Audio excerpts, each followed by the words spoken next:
J'ai donc fait une présentation du carré d'Aristote, du carré de la tradition d'Aristote et d'Apulée aussi, qui a été repris au Moyen-Âge par tous les médiévistes logiciens. Ce carré, il figure ici, donc, voilà, d'une manière un peu allongée, vers le haut.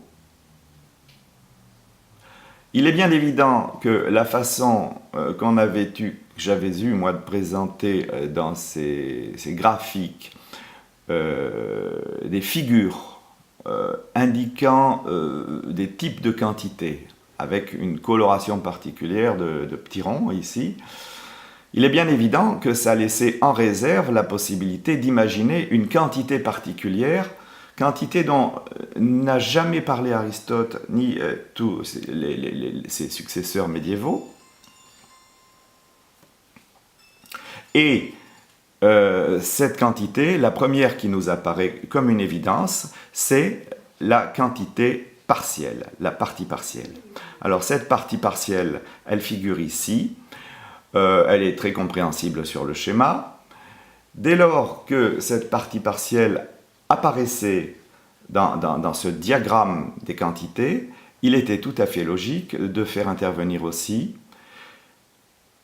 la négation rigoureuse de cette propre quantité, qui est, elle, beaucoup plus difficile à penser, puisqu'elle est la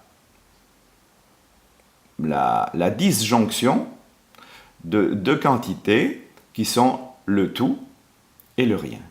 Il existe une quantité qui s'appelle le tout ou rien. Et ça, c'était d'une part pas dans la sensibilité logique antique, et puis c'est pas non plus très intuitif à réfléchir, mais du point de vue d'une stricte logique, c'est exact. Et ça, c'est pas moi qui l'invente, c'est issu directement de la présentation de Robert Blanchet, qui est tout à fait passionnante, puisqu'elle donne lieu ensuite à une mise en forme extrêmement rigoureuse, dont je présente en dessous de ce schéma, l'écriture sur le site, et que nous commenterons plus tard. Voilà donc la possibilité d'écrire 6 quantités différentes, réalisant ce qu'on appelle l'hexagone de Robert Blanchet, qui réunit 2 triangles de contexture particulière, qui sont ici le triangle de 3 quantités contraires. Pourquoi contraires? Parce que lorsqu'on a l'une, on n'a pas l'autre. Et les 3 ont pour caractéristique d'être complémentaires les unes des autres. Donc, ou j'ai 0, ou j'ai la partie partielle, ou j'ai tout. Et je réalise avec ce triangle un triangle de contraires autonome et complet.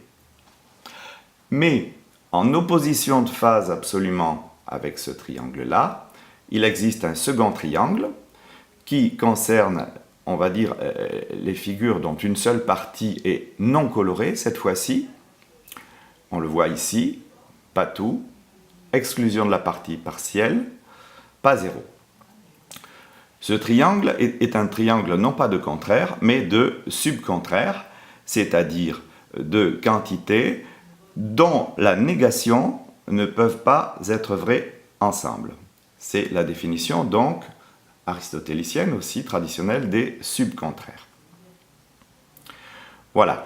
L'ensemble de cette figure donne lieu donc à des possibilités de formulation, on peut dire totalement inouïes. C'est celle que j'ai voulu exploiter à l'étage de la psychopolitique. Merci.